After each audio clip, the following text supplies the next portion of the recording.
iniciar a aula 5 da unidade 1, onde nós vamos conversar sobre propagação de tensões no solo. Poderíamos chamar também esse tema de análise de tensões no solo. Nessa análise, nessa propagação de tensões, nós vamos dividir o nosso conteúdo em dois tipos de tensões. Um primeiro grupo, são as chamadas tensões geostáticas. Geostáticas porque são as tensões devidas ao peso próprio das camadas de solo e ao peso próprio da coluna de água, caso ocorra lençol freático no perfil do solo. E o outro grupo de tensões, nós vamos chamar de incremento de tensões, ou acréscimo de tensões, que são as tensões no subsolo provocadas pelas obras de engenharia. Essas tensões, esses incrementos de tensão provocados pelas obras, são todas soluções matemáticas baseadas na teoria da elasticidade, em que cada tipo de carregamento vai exigir uma solução diferente, como veremos, né? Vamos, então, começar pelas tensões geostáticas. Acompanhando aqui, mesmo esquema que eu utilizei nas aulas anteriores, eu não vou ficar lendo o slide. Eu vou projetar o slide e discutir os aspectos principais do slide. Caso tenha algum aspecto mais importante a ser destacado, a gente conversa um pouco mais detalhadamente sobre esse conteúdo, ok? Então, esse slide aqui, já estou apresentando os dois grandes grupos de tensões: tensões geostáticas, tensões de engenharia. Bom, vamos começar a abordar tensões geostáticas imaginando, primeiro, um solo homogêneo, um perfil de solo homogêneo. O que quer dizer homogeneidade? Homogeneidade é um material, uma substância, apresentar mesma propriedade em qualquer ponto. Então, se eu estou dizendo que esse perfil de solo é homogêneo, homogeneidade aqui é relativa ao peso específico gama. Então, se eu determinar o peso específico gama em qualquer ponto desse perfil de solo, ele vai me dar o mesmo resultado. Por exemplo, 18 kN por metro cúbico, em qualquer ponto desse perfil. Então, esse perfil é homogêneo. Okay? Então, homogeneidade aqui referente ao valor do peso específico. Okay? É a situação mais simples para cálculo de tensões geostáticas. Okay? Vamos, a partir desse instante, utilizar alguns símbolos que vão aparecer sistematicamente na grande maioria dos slides de perfil de solo que nós vamos apresentar doravante, daqui para diante. O primeiro símbolo, NT, nível do terreno, na cota 0 metro. Uma superfície horizontal. E vamos adotar a profundidade como eixo Z. E Z é positivo da superfície em direção ao subsolo. Então, essa camada impenetrável, por exemplo, está numa profundidade Z, em relação ao nível do terreno, que é a profundidade 0 metro. Portanto, essa camada de solo tem espessura Z.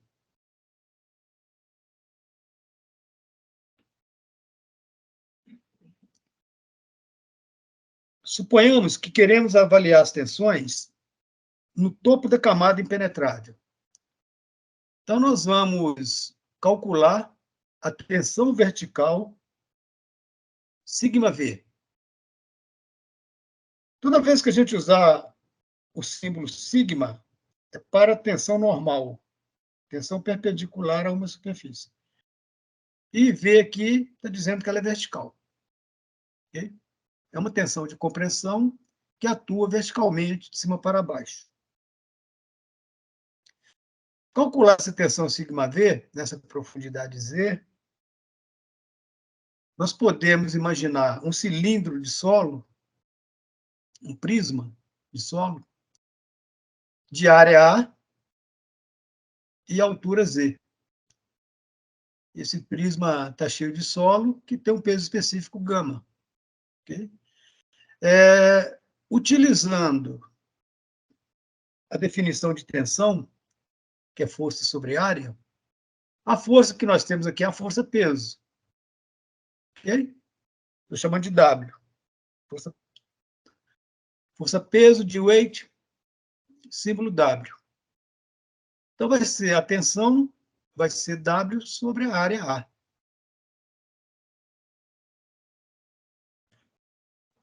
O que é o peso? O peso é dado pelo peso específico vezes volume. O peso é uma força, o peso específico é uma densidade, e V é o volume. Então, densidade, ou peso específico, multiplicado pelo volume, nos dá a força-peso. Ok? O que é o volume daquele cilindro? O volume desse cilindro é a área A vezes a altura Z. A área da base vezes a altura. Como eu estou representando aqui na equação 3. Volume é a área vezes a altura. Então, substituindo a equação 3 na equação 2, nós vamos ter que o peso, a força-peso, é dado por γAz, peso específico, vezes a área, vezes a altura Z. Voltamos lá na equação 1, a definição de tensão. Nós vamos ter peso sobre área, a tensão σV vai ser γZ sobre a área A. Observe que as áreas cancelam no numerador e no denominador, e essa equação se reduz a tensão vertical é γZ. Então, não importa a área do cilindro que eu tomasse aqui, do prisma que eu tomasse. Eu poderia pegar um prisma de 1 milímetro por 1 milímetro de área, como poderia pegar um cilindro de 1 quilômetro por 1 quilômetro. No fritar dos ovos, né? No final das contas, as áreas vão se cancelar e vai sobrar simplesmente uma equação, como a equação 6, que nos permite calcular a tensão vertical em qualquer profundidade Z.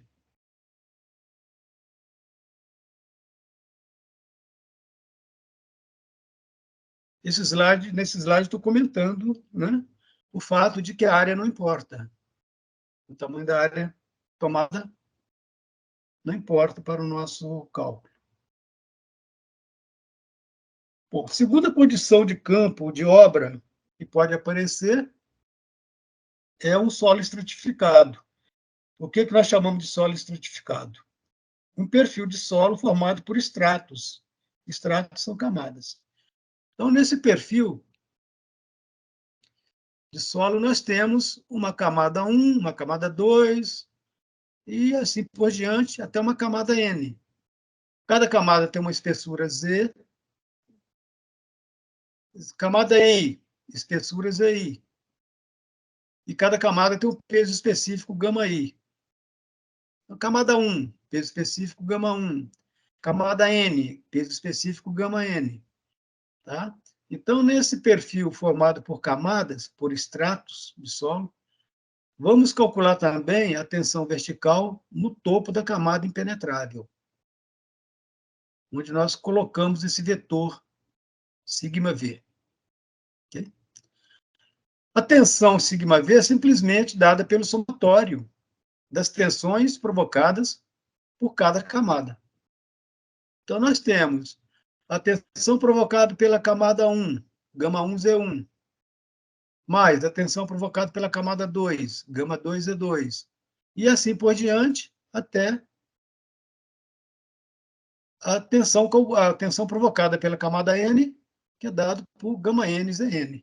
Enfim, nós podemos, matematicamente, escrever para um solo estratificado que a tensão vertical em um ponto qualquer, no subsolo, vai ser dada pelo somatório do produto peso específico de cada camada, vezes a espessura Z de cada camada, como está mostrando a equação 7.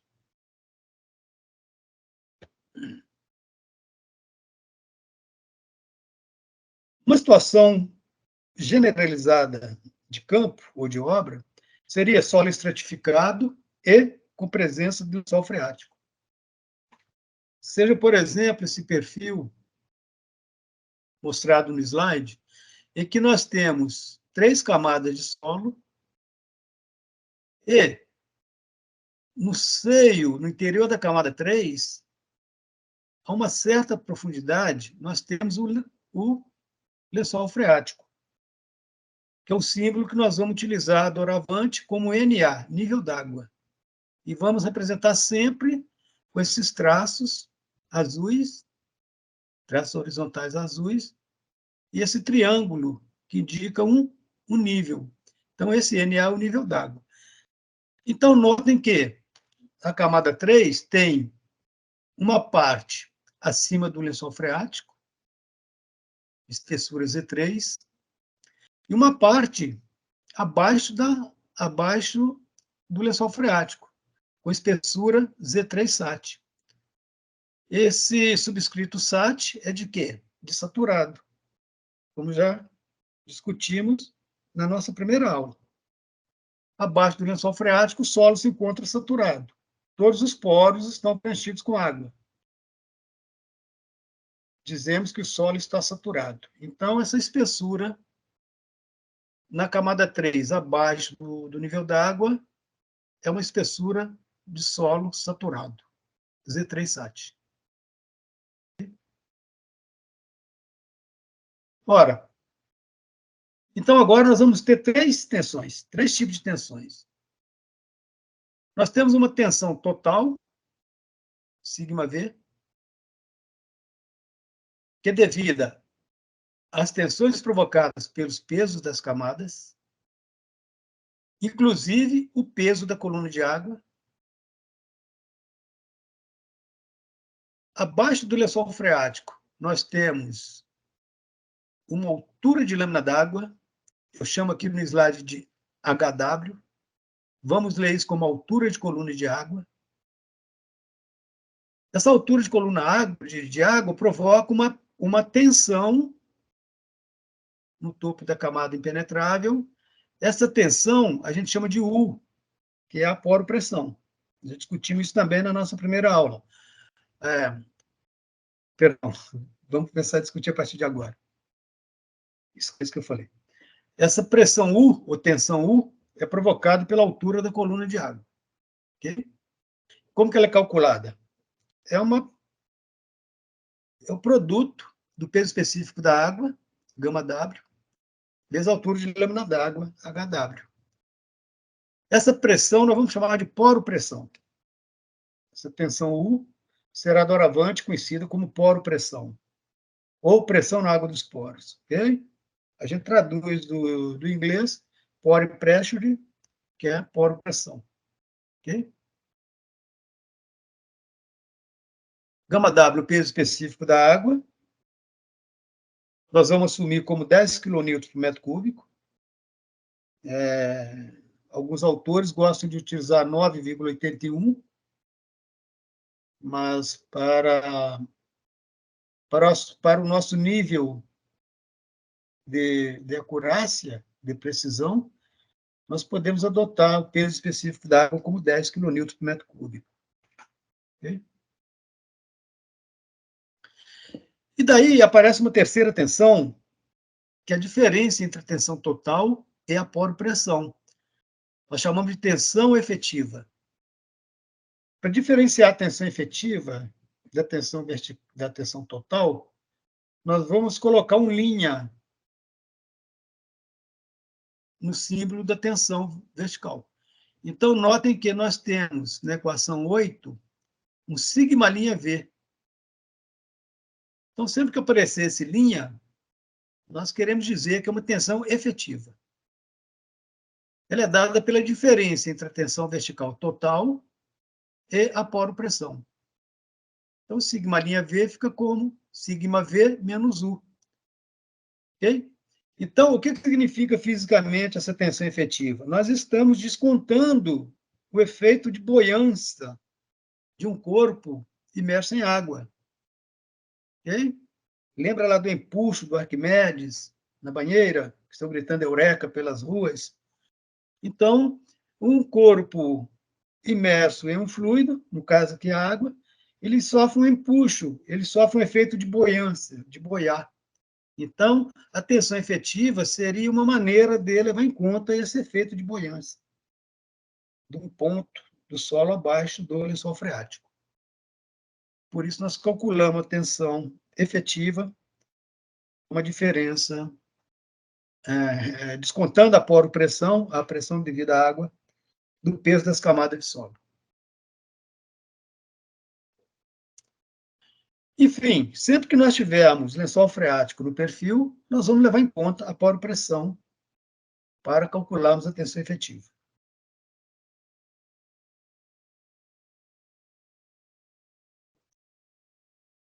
Aqui esse perfil, eu estou simplesmente juntando as informações dos dois últimos slides, né? A tensão total continua sendo somatório dos pesos das camadas. Observe que, para calcular a tensão vertical total, σV, a parte saturada da camada 3, nós vamos usar o peso específico saturado. Então, observe esse último termo da equação da tensão total, é o gama 3 sat. Correto?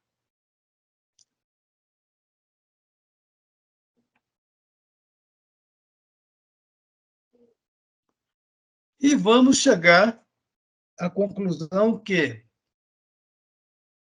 nós podemos agrupar o termo que tem a altura de lâmina d'água, HW, ele aparece multiplicando o gama sat e o gama da água, portanto, ele pode entrar em evidência, ficar em evidência.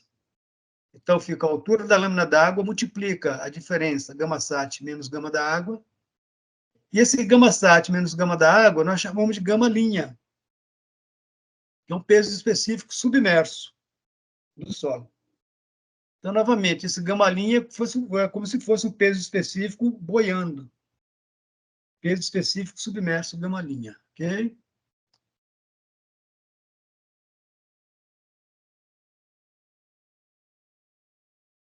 Essa relação entre tensão total, tensão efetiva e poropressão, ela foi originalmente desenvolvida por Carl Terzag, que é o pai da mecânica dos solos, e essa expressão que ele desenvolveu é conhecido como o princípio das tensões efetivas.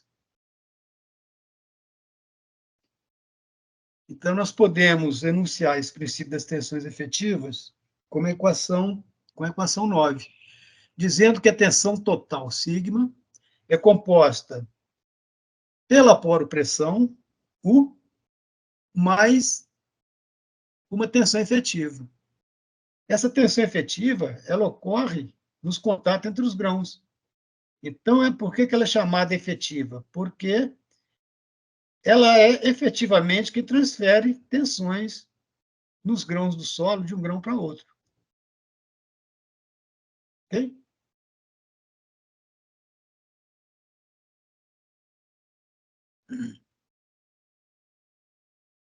Bom, quando a gente trabalha com tensões geostáticas no perfil de solo, uma maneira compacta e elegante de trabalhar é com perfil de tensões geostáticas. Ao invés de encher várias folhas com cálculos, com equações, com cálculos, nós podemos compactar a nossa abordagem e apresentar um perfil, as tensões como um perfil de tensões, ou diagrama de tensões. Okay? Como que a gente faz isso? Observe aqui esse slide, estou chamando de perfil das tensões geostáticas. À esquerda, nós temos um perfil de solo, com 3 camadas. Na segunda camada tem a presença do lençol freático, o nível d'água, a uma profundidade. A primeira camada tem um peso específico de 13, espessura de 0 a 4, portanto, nós temos 4 metros, a camada 1. Vem a camada 2, que vai da profundidade 4 à profundidade 12, portanto, a segunda camada tem 8 metros de espessura. E a terceira camada vai da profundidade 12 até a profundidade 17, e, portanto, essa camada 3 tem espessura de 5 metros. São dados os pesos específicos de cada camada. E no seio da segunda camada tem o nível d'água. Então, nós vamos ter um peso específico da segunda camada acima do nível d'água e vamos ter um peso específico da segunda camada abaixo do nível d'água. Esse peso específico abaixo do nível d'água vamos denominar o símbolo γ2sat, que é saturado. À direita dessa figura, eu desenhei um gráfico, tá? Esse gráfico ainda está em branco, tá? Onde nós vamos traçar os perfis da tensão vertical total, σV, da tensão vertical efetiva, σ', e da poropressão U. Vamos trabalhar com unidades kPa, que é o mesmo que kN por metro quadrado, porque quando nós multiplicarmos o peso específico pela espessura da camada, vamos obter kN por metro quadrado, que é equivalente ao kPa. Okay? Então, está aí uma maneira elegante de trabalhar com tensões geostáticas, por meio do perfil de tensões. Hoje nós vamos calcular as tensões. Eu não preciso calcular a tensão ponto a ponto no perfil. Basta conhecer as tensões nas interfaces, nas fronteiras entre as camadas. Observe que eu prolonguei essas fronteiras entre as camadas, prolonguei do perfil do solo para o gráfico. E também prolonguei o nível d'água para o gráfico. Por quê? Porque isso também é uma fronteira. Né? Vai ter uma mudança de declividade das curvas de tensões nessa profundidade do lençol freático também. Okay? Então, hoje nós precisamos calcular as tensões na cota 0, na cota 4, na cota 12 e na cota 17, e na profundidade do nível d'água. Então, aqui eu estou mostrando para vocês onde é necessário calcular, necessário e suficiente calcular as tensões. Profundidade Z igual a 0, profundidade Z igual a 4 metros, profundidade Z igual a 7 metros. Por que 7 metros? Onde está o nível d'água. E a profundidade Z de 12 metros e a profundidade Z de 17 metros.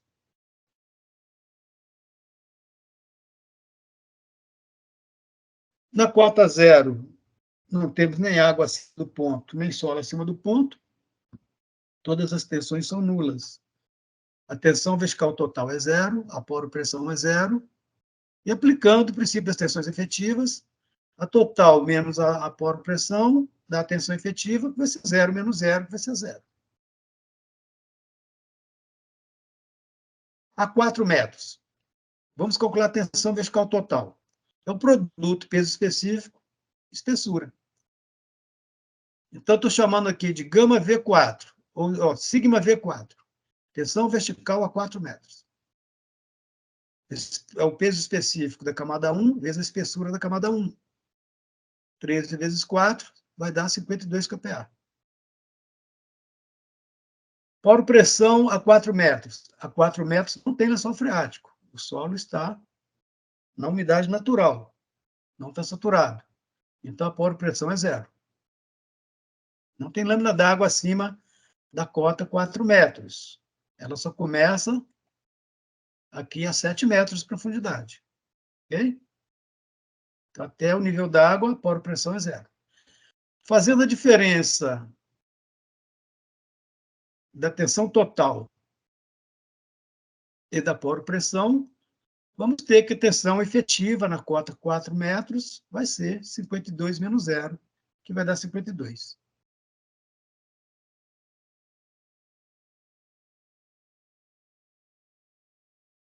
Profundidade Z igual a 7 metros. É onde está o lençol freático, onde está o nível d'água. Ok? A tensão vertical total, o somatório das camadas acima de 7 metros. Então, vai ser a tensão anterior, a 4 metros, mais a tensão provocada pela camada 2, que é gama 2 é 2. Ok? Então, já tínhamos 52 kPa, devido à primeira camada, mais 15 vezes 3, que é o produto gama 2 e 3. Okay? Vai nos dar uma tensão total de 97 kPa. Acima do nível d'água, continua não tendo lâmina d'água, a poro-pressão é zero. Aplicando o princípio das tensões efetivas, a tensão efetiva é a tensão total menos a poro-pressão. Portanto, 97 menos zero, vamos ter uma tensão vertical efetiva de 97.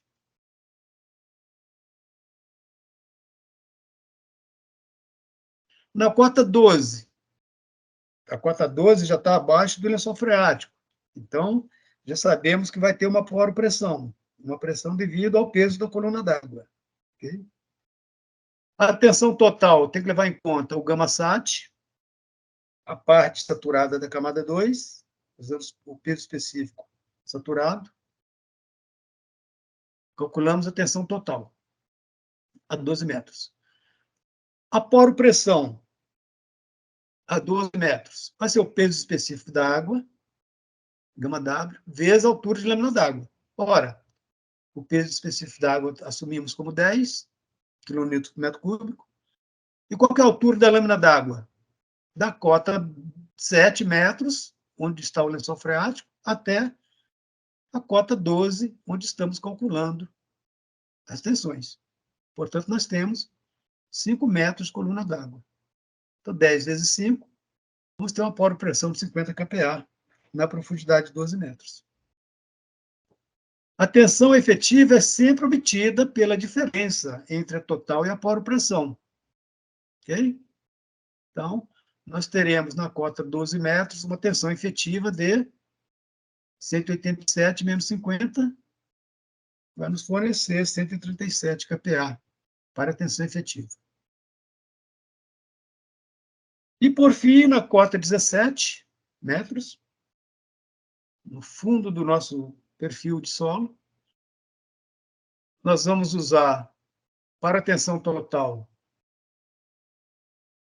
todo o peso, toda a tensão provocada até a cota 12, a gente trabalha sempre com somatório, mais o quê? Mais a espessura da terceira camada, levando em conta o peso específico saturado.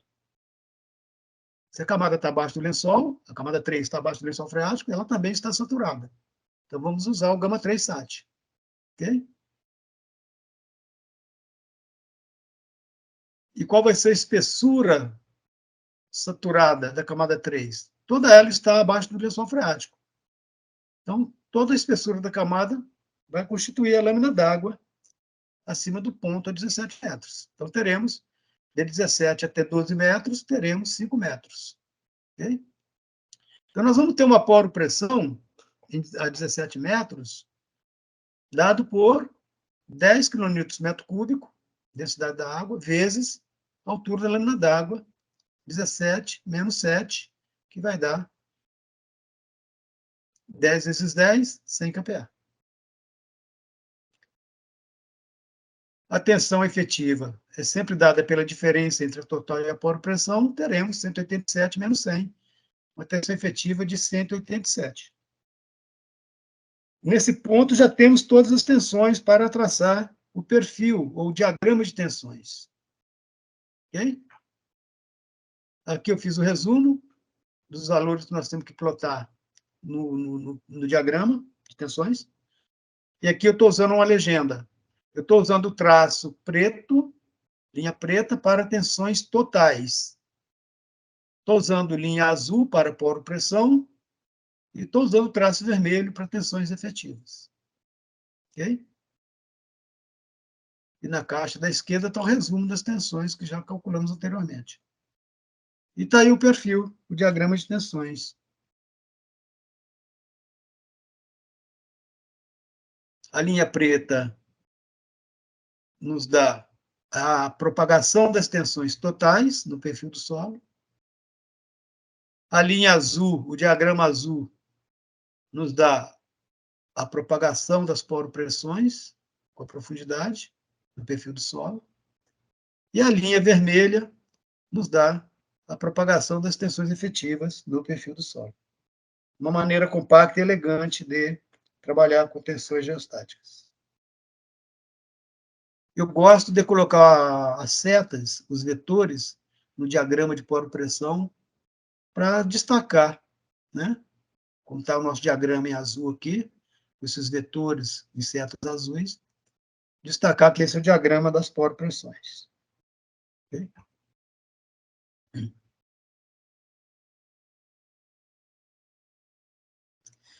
Como as poropressões são pressões hidrostáticas, ou seja, variam linearmente, sem mudar de direção, basta eu traçar uma reta por 2 pontos. O ponto inicial é onde a poropressão é zero, que é no nível d'água, profundidade de 7 metros. E o outro ponto é simplesmente o peso específico da água, que é 10, vezes a altura de lâmina d'água. Da profundidade 7 à profundidade 17, nós temos 10 metros coluna d'água. Vezes 10 metros, peso específico, vai nos dar 100. Entre 0 e 100, eu traço uma linha reta.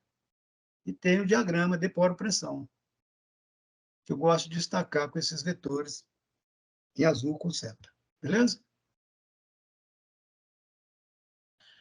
Bom, uma outra vantagem de trabalhar com perfil, com diagrama de tensões, é que, construindo o diagrama em escala, eu posso obter as 3 tensões em qualquer profundidade desejada. Esse exemplo aqui. Na cota, quero conhecer as tensões em um ponto que está a 14 metros de profundidade. Eu não preciso sair calculando as tensões desde lá em cima até cá embaixo, até os 14 metros. Eu traço uma horizontal pela profundidade de 14 metros, essa linha tracejada, em azul. O meu diagrama foi desenhado em escala, então eu meço em escala o segmento de reta no diagrama até a linha preta de tensões totais, converto essa medida em centímetros ou milímetro para o fator de escala que eu usei no diagrama, vou ter a tensão vertical total à profundidade de 14 metros. Ok?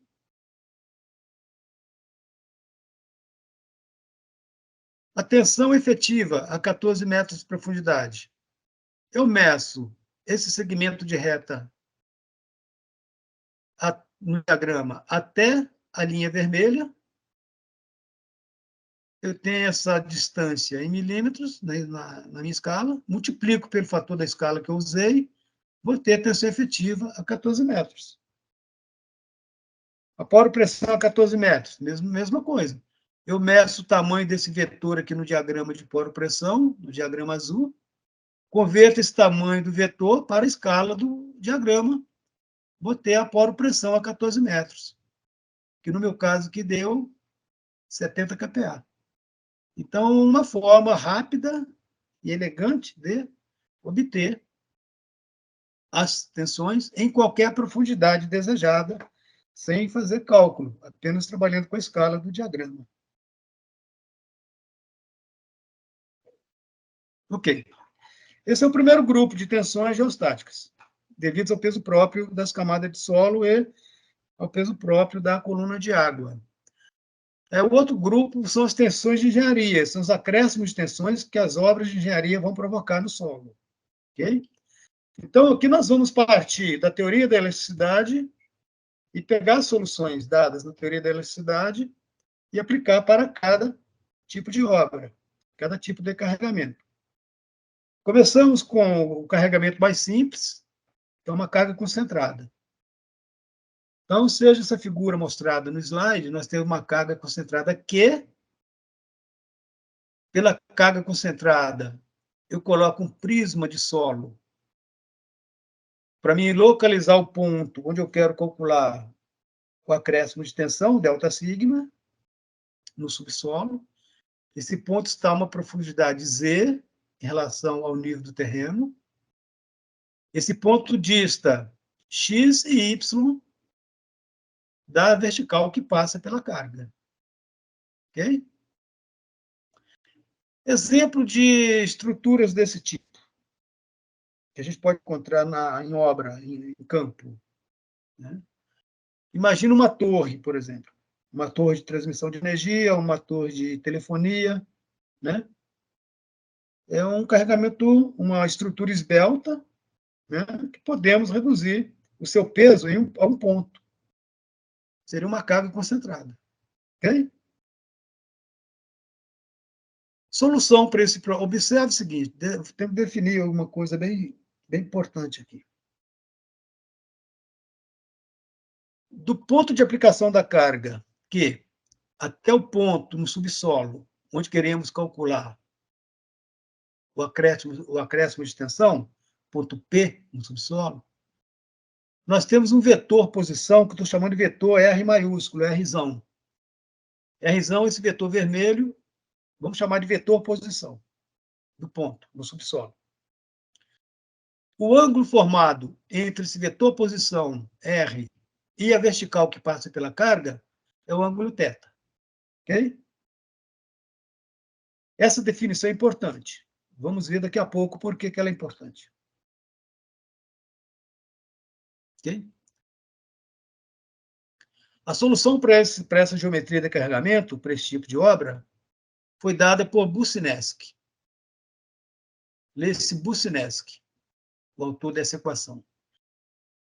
Essa equação nos diz que o incremento de tensão no ponto no subsolo, delta sigma, é dado por 3 vezes a carga Q, divide pela constante 2π, vezes o cosseno à quinta potência do ângulo θ, sobre o quadrado da profundidade do ponto, Z ao quadrado. A gente pode aplicar essa equação diretamente para os nossos problemas de obra, de campo, como, por exemplo, temos aqui 2 torres da Copel, de transmissão de energia. Uma torre A e uma torre B. Okay? A torre A pesa 320 quilonewtons, 32 toneladas. A torre B pesa 480 quilonewtons, ou 48 toneladas. Okay? A distância horizontal entre essas torres é de 120 metros. Nós queremos calcular o incremento de tensão que vai ocorrer no ponto P, que está a 2,90 metros de profundidade e está exatamente sobre o centro da torre B. Okay? Problema típico de aplicação da equação de Boussinesq. Okay? Ora, vamos ter que dividir o nosso problema em etapas. Primeira etapa, vamos calcular o incremento de tensão delta sigma no ponto no subsolo, ponto P, provocado pela torre B, que está na mesma vertical que passa pelo ponto. Okay? Segunda etapa, nós vamos calcular o incremento de tensão no ponto P provocado pela torre A, que está distante, 120 metros na horizontal. Ok? Depois, por último, fazer o somatório dos dois incrementos para obter o incremento total de tensão nesse ponto, no subsolo. Ok? Então, vamos aplicar a equação de Boussinesq duas vezes. E depois somar os dois resultados. Então, primeiro, estou chamando aqui de delta sigma PB. Como é que a gente vai ler esse símbolo? Delta sigma PB. Incremento de tensão no ponto P provocado pela torre B. Ok? Qual vai ser o nosso ângulo? Lembre da definição do ângulo θ. Por isso que eu falei que é importante essa definição. O que é um ângulo θ? Voltando aqui. O ângulo θ. O ângulo formado entre o vetor posição do ponto no subsolo e a vertical que passa pela carga. Ok? A carga Q, a vertical, está aqui pontilhada. O vetor posição do ponto é o vetor R, R maiúsculo. Então, esse é o ângulo θ. Então, na nossa primeira etapa aqui, o que nós temos? O ponto no subsolo, ele pertence à vertical que passa pela carga. Então, o ângulo é zero grau. Ok? Então, aqui nós temos θ igual a 0 grau. Beleza?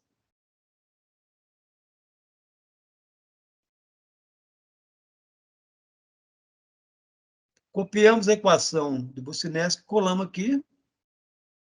Ok? E vamos ter a carga do ponto, a carga da torre B, que é o peso da torre, 480 kN. O ângulo é 0 graus, ou 0 radianos, e a profundidade do ponto, que é 2,9 metros. Cosseno de 0 é 1, 1 elevado à quinta é 1. Nós vamos ter incremento de tensão no ponto B, provocado pela torre B, de 27,25 kPa. Então, só chamar atenção aqui para esse slide, para esse ângulo θ, que é 0 graus ou 0 radianos, já que o ponto situa-se na vertical que passa pela carga. Segunda etapa. Calcular delta sigma PA. Como nós vamos ler esse símbolo? Incremento de tensão provocado no ponto P pela torre A. Ok? Ora, agora o ponto está aqui, ponto P, distante da torre A.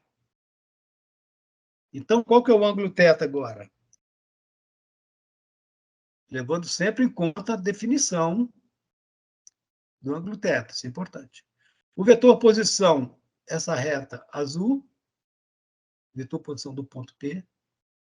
O ângulo formado entre esse vetor posição é a vertical que passa pela carga. Esse é o ângulo θ. Ok? Ora, aqui, esse sistema formou um triângulo retângulo. Claro que está fora da escala, né, pessoal? Como é que eu ia representar 120 metros aqui de distância horizontal? Seria complicado na escala, né? Então, nós temos 120 metros como cateto oposto ao ângulo θ, e a profundidade do ponto 2,90 metros, cateto adjacente ao ângulo θ. Ora, quem relaciona cateto oposto com cateto adjacente? A função trigonométrica chamada tangente. Tangente é cateto oposto sobre cateto adjacente. Ok? Então, está aí nosso triângulo retângulo formado. A tangente vai ser o ângulo 120 sobre 2,90.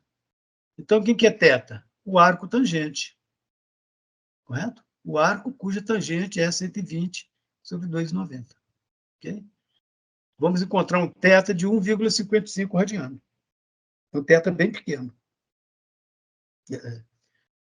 É um θ bem distante, né? O ponto está muito distante da carga, né? Eu sugiro trabalhar com radiano sempre que a gente for trabalhar com ângulo. Okay? A gente não corre o risco de estar trabalhando com um aplicativo, com software, que não faz automaticamente essa conversão de graus para radiano. Então, trabalhando sempre com radiano, a gente evita esse possível problema, né?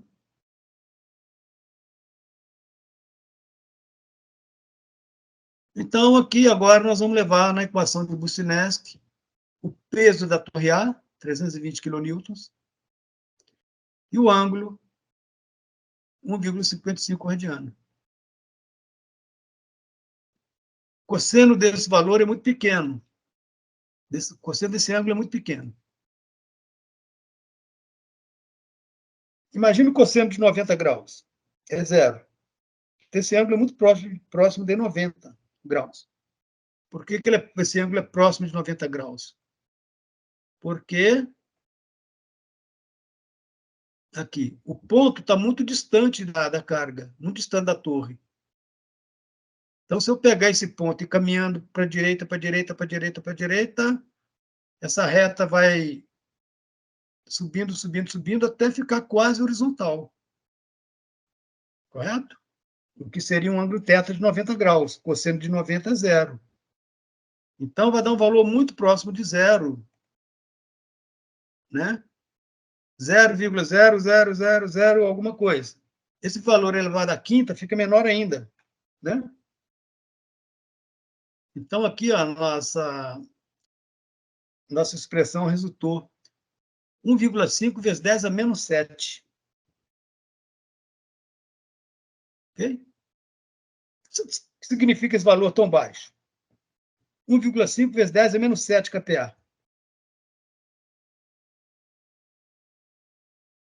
Significa que o ponto está tão longe da torre A que o peso da torre A não faz nem cócega nesse ponto. O incremento de tensão é muito pequeno. No caso, é desprezível, né? Porque quando nós formos somar os dois resultados, incremento devido à torre B mais incremento devido à torre A, ok? Vai dar o mesmo resultado do incremento provocado pela torre B. 27,25 mais 1,5 vezes 10 a menos 7, com a precisão de duas casas que nós estamos trabalhando, vai dar 27,5. Ok? Aplicação direta da equação de Boussinesq para cálculo do incremento de tensões em estruturas que podemos considerar a carga concentrada. Bom, carga concentrada não é tão comum assim na engenharia, né? Nós lidamos muito mais com cargas distribuídas.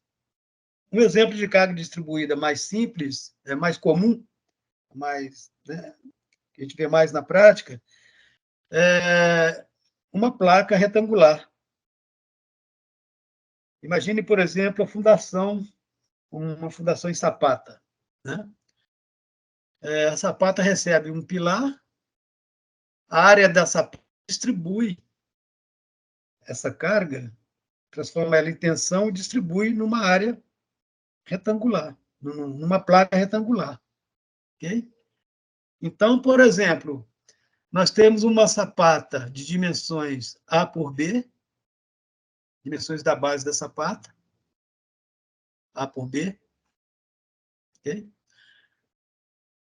Essa fundação está apoiada, nós queremos calcular o incremento de tensão delta sigma numa profundidade Z no subsolo. Okay? Ora, o incremento máximo de tensão em qualquer ponto do subsolo provocado por uma placa carregada vai ocorrer no centro abaixo do centro da placa. Ok? Então, no centro da placa, eu coloquei o delta sigma, onde nós vamos calcular o incremento de tensão, abaixo do centro da placa. Bom, mas no centro da placa, eu não tenho nenhuma indicação de que esse carregamento é parecido com o de Vuciniski. Okay? Então, eu tenho que dividir essa placa em 4 quadrantes. Então, a placa A por B, eu dividi em quadrantes. Cada quadrante ficou com lados A sobre 2 e B sobre 2. Beleza? Agora, observe o seguinte. Esqueça o resto da placa e preste atenção apenas no quadrante que eu quadriculei. Ok? Se eu olhar só esse quadrante e pegar todo esse bloco, todo esse prisma, e comparar com a solução com a solução de Vuciniski, que é essa aqui, é a mesma geometria. Correto? Então, estou transformando a geometria de placa retangular numa geometria de Vuciniski, que é essa de carga concentrada. Olha a similaridade entre os desenhos. Para o quadrante, não para a placa toda, somente para o quadrante quadriculado. Ok? Então, nesse quadrante, A por 2, A sobre 2 por B sobre 2, eu posso agrupar as constantes da equação de Vuciniski e introduzir um fator geométrico que leva em conta essas constantes, leva em conta apenas a geometria do problema, a geometria do carregamento. Ok? E daí associar esses fatores geométricos do carregamento, associar a um fator de influência do carregamento. Ok? Isso que eu fiz aqui na equação. Eu estou dizendo que o incremento de tensão é dado pela a tensão aplicada pela placa, P, vezes um fator de influência, que eu estou chamando de IZ, influência na profundidade Z do ponto, vezes 4. Por que 4? Porque eu dividi a placa em 4 quadrantes. Correto? Então, eu vou calcular a influência apenas desse quadrante achurado. Então, eu vou ter influência, o fator de influência apenas do quadrante. Vou ter que depois multiplicar por 4 para obter a influência de toda a placa. Ok? Então, esse fator de influência é função apenas dos parâmetros geométricos do carregamento. Vamos chamar esses parâmetros geométricos de M de Maria e N de Nair. O fator M, o parâmetro M, vai ser dado por um lado do quadrante, dividido pela profundidade. Então, por exemplo, aqui o M fica A sobre 2, dividido por Z. Um lado do quadrante, dividido pela profundidade. O N, outro lado do quadrante, seria B sobre 2, dividido pela profundidade, Z. Eu fiz aqui nessa caixa da direita. M e N. Ok? Só depende da geometria do carregamento. Por isso que eu estou chamando de parâmetros geométricos do carregamento. Ok? Ora, M e N podem ser retirados no gráfico ou calculado por essa equação. Ok? Ora, antigamente que eu digo na minha época de graduação de engenharia civil, a gente trabalhava com ábacos. Dava um trabalheiro danado. Hoje, com o advento dos PCs, dos computadores, dos softwares, a gente não usa mais ábaco. A gente converteu todos aqueles ábacos em equações. Então, vocês podem inserir essa equação no Excel, por exemplo, ou no outro software, entrar com o valor de M com o valor de N e obter o fator de influência na profundidade Z, que nós estamos simbolizando como IZ. Okay? O produto essa equação vai nos dar, então, o fator de influência, sem se preocupar em usar ábaco, como a gente fazia antigamente, no meu tempo. Okay? Atenção, esse fator de influência calculado com essa equação é do quadrante, não da placa toda. Ok? Vou fazer uma aplicação. Aqui nós temos em perspectiva uma sapata. Ela recebe um pilar. Esse pilar recebe uma carga P.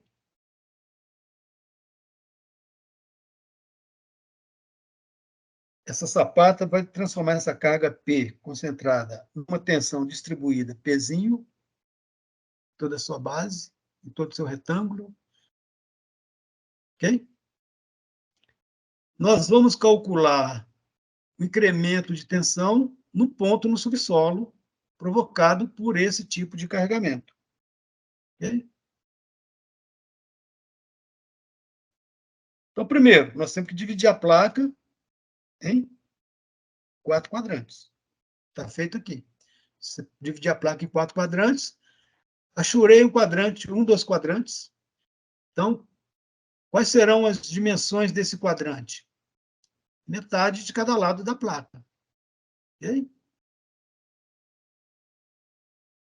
E essa profundidade Z do ponto, eu vou colocar o ponto no vértice do quadrante, bem abaixo do centro da placa. Isso é importante. Por que é importante? Porque o ponto onde nós vamos calcular ΔΣ, ele pertence ao vértice de todos os quadrantes. Ok? Então, qualquer desses 4 quadrantes que eu tomar, o vértice dele vai passar pelo ponto. Vai pertencer à vertical que passa pelo ponto. Isso é importante. Ok? E vamos calcular o incremento de tensão provocado por essa fundação na profundidade correspondente à metade da largura da placa. Ok? Tá, aqui Z igual a metade da largura da placa. Ora, primeiro, vamos calcular os parâmetros geométricos, M e N. Um lado do quadrante, dividido pela profundidade, nos forneceu um M de 1,21. O outro lado do quadrante, é B sobre 2, dividido pela profundidade, nos fornece o N de 1. Ok? Aí alguém pergunta assim, mas espera aí, e se eu tomasse M de Maria como B sobre 2 sobre Z, e o N de Naí como A sobre 2, ao invés de B sobre 2 sobre Z, dá na mesma, eles são intercambiáveis. Então, não tem como você errar na escolha desses parâmetros, tá? Pelo fato deles serem intercambiáveis. Quando a gente usa essa equação aqui da influência Z, não importa quem é M, quem é N. Ok? Você pode entrar com M igual a 1,21, ou pode entrar com M igual a 1.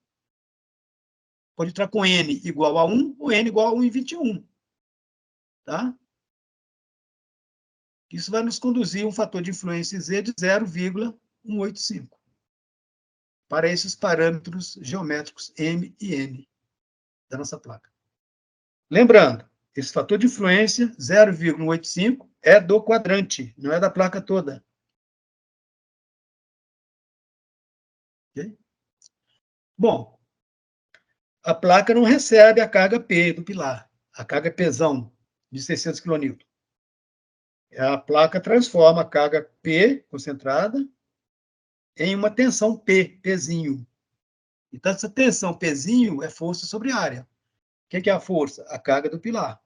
E o que é a área? A área da sapata. Ok? Vai nos dar uma tensão distribuída na base da fundação de 236,45 kPa.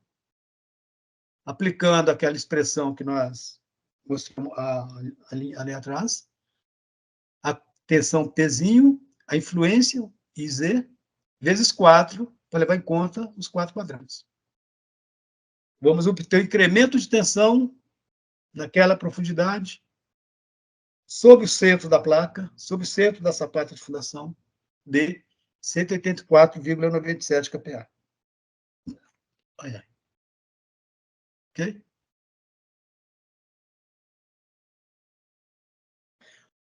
Um outro tipo de carregamento seria um carregamento distribuído em linha.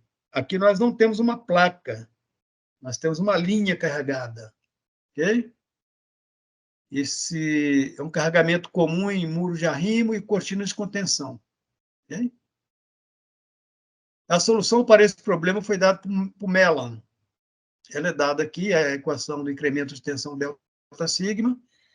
Eu não vou fazer a aplicação desse exemplo, porque a gente vai usar isso lá na unidade 4. Quando a gente calcular escoramentos, escavações e escoramentos. Beleza? Então, dada a geometria do carregamento na obra, aplica direto a solução de Mellon, né? Incremento de tensão num ponto P na profundidade Z. Observe que é uma equação parecida com a equação de Boussinesq. Aparece a tensão P, a carga distribuída P. Aparece o ângulo θ. Esse ângulo θ é definido da mesma maneira. O ângulo formado entre o vetor posição do ponto e a vertical que passa pelo centro do carregamento. E a profundidade Z. Ok? Solução de Mellon dá direto incremento de tensão para esse caso. Não precisa distribuir, não precisa de trabalhar com quadrante nem nada. Aqui é pegar direto a geometria do problema. Esse outro tipo de carregamento é interessante. Vamos chamar de carregamento distribuído em placa circular. Onde acontece esse tipo de carregamento? Que tipo de obra? Que tipo de estrutura? Imagine silos para estocagem de cimento numa concreteira ou num canteiro de obra, silo para estocagem de areia, silo para armazenamento de soja, de milho, trigo, como acontece muito aqui na nossa região, produtora de commodities. Imagine tanques de combustíveis enterrados. Imagine silos de lançamento de foguetes, são carregamentos, túneis, são túneis de concreto enterrados. Halves em estações de tratamento de água e de esgoto. Então, diversas estruturas apresentam essa geometria de carregamento, e que nós vamos ter uma carga distribuída numa placa circular. Então, vamos calcular o incremento de tensão provocado por esse tipo de estrutura. O ponto situa-se a uma profundidade Z, abaixo da estrutura. A estrutura circular, portanto, ela tem um raio R. Okay? A solução para esse tipo de estrutura é a equação de Love. A equação de Love nos diz que incremento de tensão delta-sigma no ponto, no subsolo, é dado por a tensão aplicada pela estrutura na sua base, na sua cota de apoio. R é o raio da estrutura. Z, a profundidade do ponto no subsolo. Okay? Aqui nessa caixa da direita, eu estou chamando a atenção aqui para vocês notarem que nessa equação de Love, o que aparece entre chaves é o fator de influência da placa.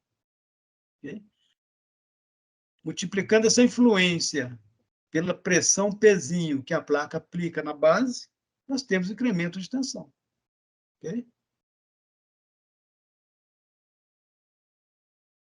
Uma aplicação para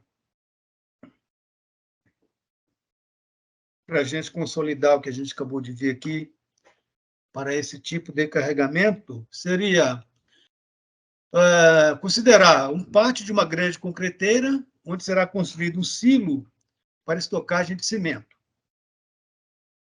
Aqui nós temos que saber o peso específico do cimento. O peso específico do cimento é 12,25 quilonewtons por metro cúbico. Esse é o cimento estocado, não é o concreto. O peso específico do concreto é 25. Tá? O silo terá o diâmetro de 4 metros. E a altura máxima de armazenamento do cimento será de 7,20 metros. Ok? Nós vamos apoiar esse silo a 1 metro de profundidade. Vamos chamar de cota de apoio do silo. 1 metro abaixo da superfície do terreno. Isso para aumentar a estabilidade da estrutura. Estabilidade quanto ao possível tombamento. Então, nós precisamos calcular a tensão vertical efetiva, onde ocorre o pico de deformação no subsolo. Então, o esquema, um desenho esquemático do nosso problema está mostrado aqui. Fizemos uma escavação com o diâmetro do círculo. Vamos apoiar essa escavação, tem a profundidade emperrada do silo, chamando cota de apoio, 1 metro. Essa linha tracejada, abaixo do nível do terreno. Nós temos uma camada de areia siltosa, com peso específico de 17. Okay? E nós desejamos calcular o incremento de tensão provocado por essa obra, por esse silo, nessa profundidade, Z, onde eu coloquei o vetor sigma linha VF, tensão vertical efetiva final, após a construção do silo e após o silo estar cheio até a cota máxima de estocagem. Okay?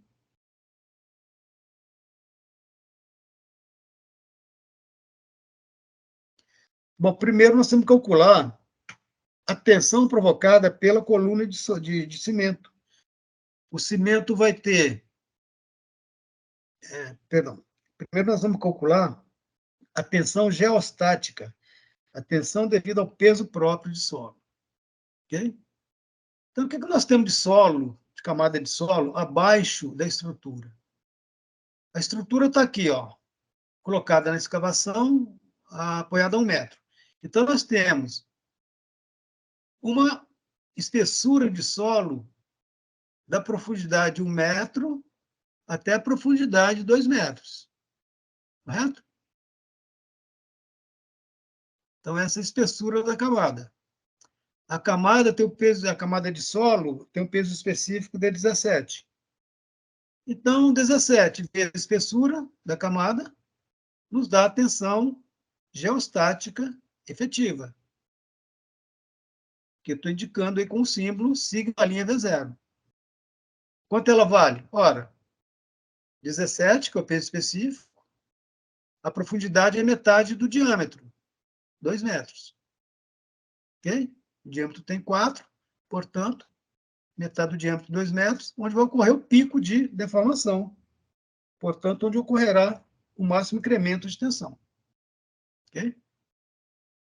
Que deu, então, 17 vezes 2, 34 kPa. Tensão vertical geostática. Considerando apenas o peso da camada de solo. Agora, vamos colocar o silo e o cimento em cima desse solo. O cimento vai aplicar uma pressão P na base do silo. Essa pressão P é dada por quem? pelo peso específico do cimento, vezes a altura de estocagem do cimento. Ok?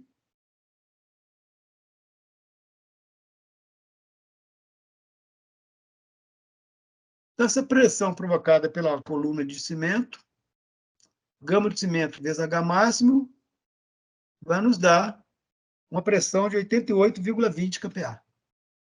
Essa pressão vai ser levada na equação de Love,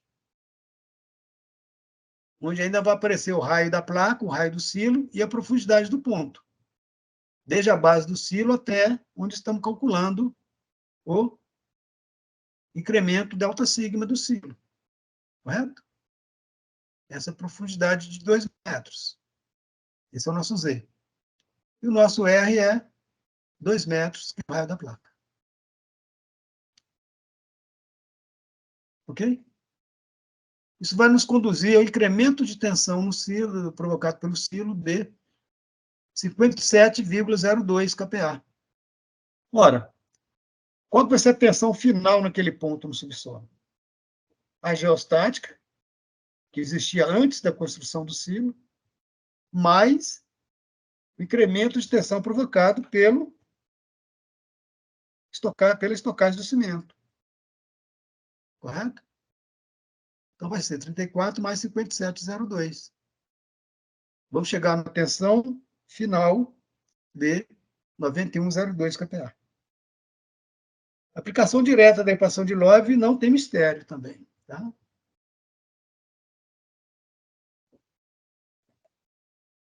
Se o ponto estiver situado fora da base do silo, fora do centro do silo, nós vamos ter um incremento de tensão muito menor do que sob o centro do silo.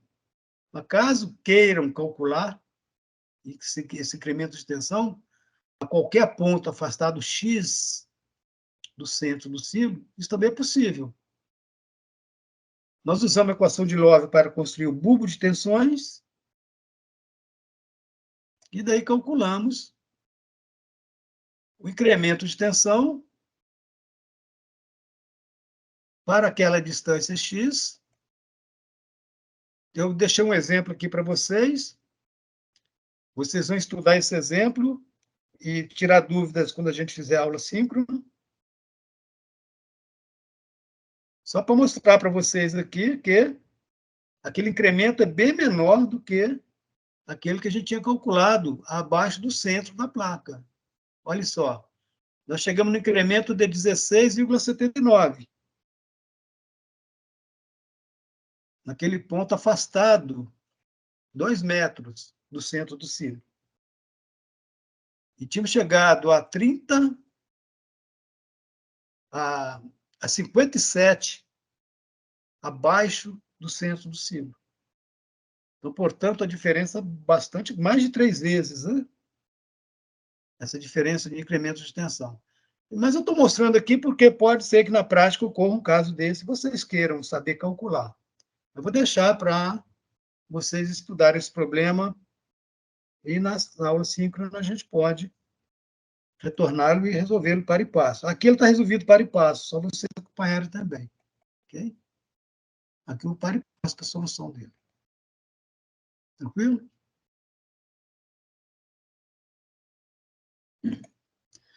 Ok.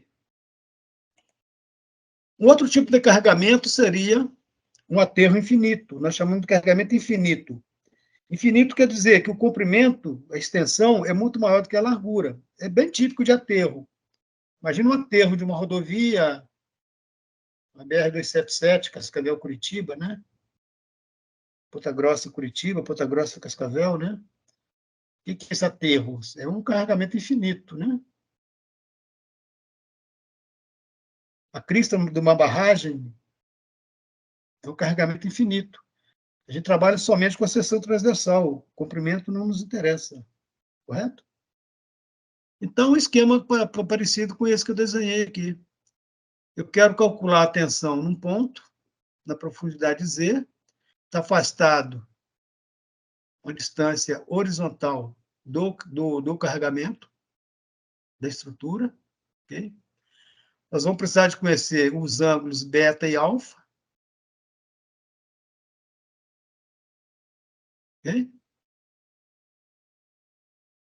E usar a equação fornecida por Terzaghi e Carothers, onde nós temos P, a pressão provocada pela estrutura na sua base, o ângulo alfa e o ângulo beta. Ok? O ângulo alfa é formado entre os vetores de posição que ligam o ponto às bordas do carregamento. Então, observe o que é o ângulo alfa. O ponto no subsolo, onde está, vamos calcular o incremento delta sigma, eu ligo esse ponto a uma borda do carregamento, eu tenho um vetor, posição. Eu ligo esse ponto a outra borda do carregamento, eu tenho um outro vetor, posição. O ângulo formado entre esses dois vetores é o alfa. Eu tomo a reta bissetriz desse ângulo alfa. O que é a bissetriz? A bissetriz do ângulo é a reta que divide esse ângulo em dois ângulos iguais. Então, aqui eu tenho a bissetriz B dividindo o ângulo alfa em alfa sobre 2, alfa sobre 2. E quem é o ângulo beta? Beta é formado entre o vetor posição, que liga a borda do carregamento, perdão, beta é formado entre a reta vertical que passa pelo ponto, aqui no nosso esquema, a reta V, a vertical que passa pelo ponto, a reta V, e a bissetriz do ângulo alfa. Esse é o ângulo beta. Ok?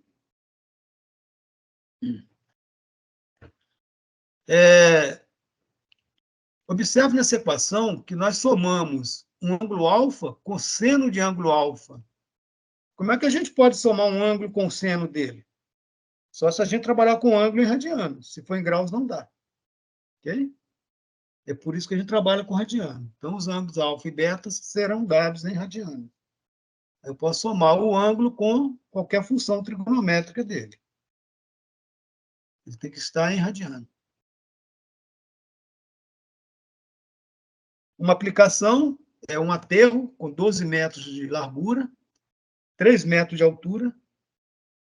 Esse aterro vai ser compactado até atingir um peso específico de 15 kN/m3. Vamos calcular incremento de tensão bem abaixo do centro desse aterro, numa profundidade de 3,90 metros. Aqui eu estou mostrando esquematicamente como é que seria a gente ver a seção transversal desse tipo de obra, desse tipo de carregamento. Seção transversal, então, eu tenho a largura do aterro, a profundidade do ponto, onde nós vamos calcular o delta sigma, o incremento de tensão, e a pressão provocada pela estrutura, no caso o aterro, na sua base, a pressão P. Okay?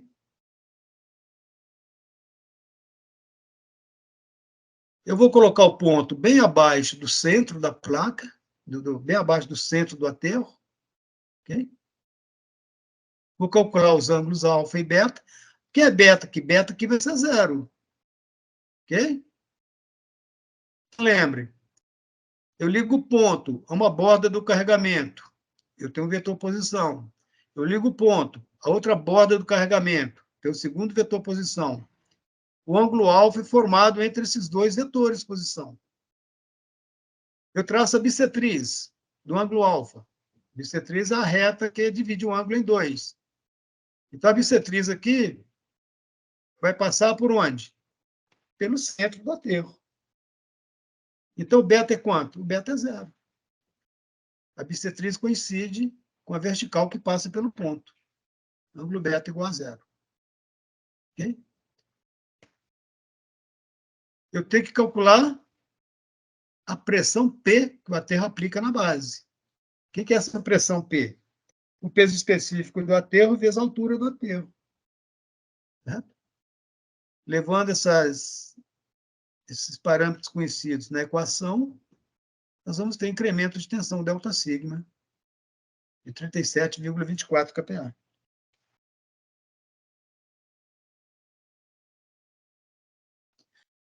Aqui, para fazer diferente, né, do centro do aterro, eu coloquei o ponto agora na borda esquerda. do aterro. Agora, o ângulo beta é diferente de zero, porque, olha aqui, eu traço os dois vetores de posição, do ponto a cada borda do carregamento.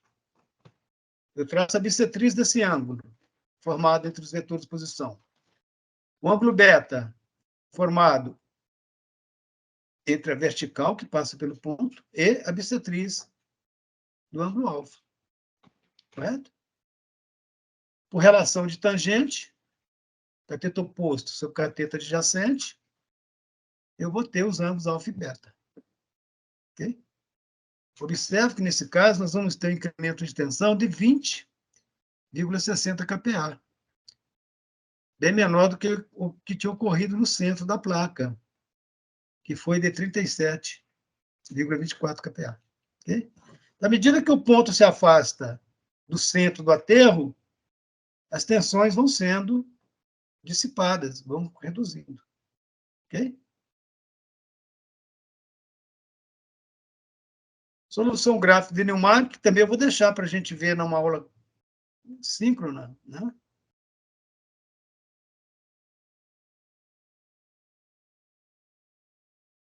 Ela está toda explicada aqui, para e passo, né? Slide por slide.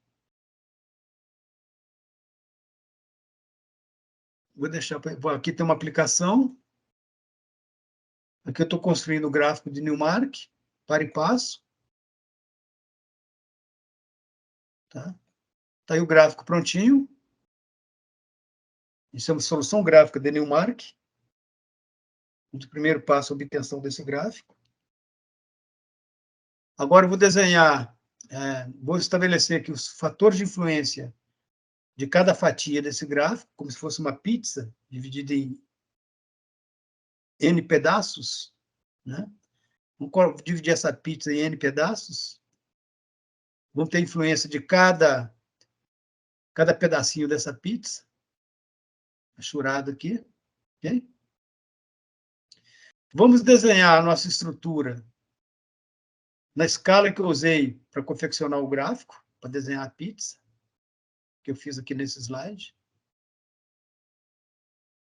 Agora, vamos colar a nossa estrutura, o contorno da nossa estrutura, em cima da pizza, em cima do gráfico de Newmark. Vamos contar quantos pedaços de pizza, quantas unidades do gráfico estão envolvidas pelo contorno da nossa estrutura, e vamos chegar na solução do incremento de tensão que aquela estrutura provoca. Então, a gente vai usar essa solução de Newmark para carregamentos de geometria regular, como essa geometria dessa obra nossa aqui. Ok?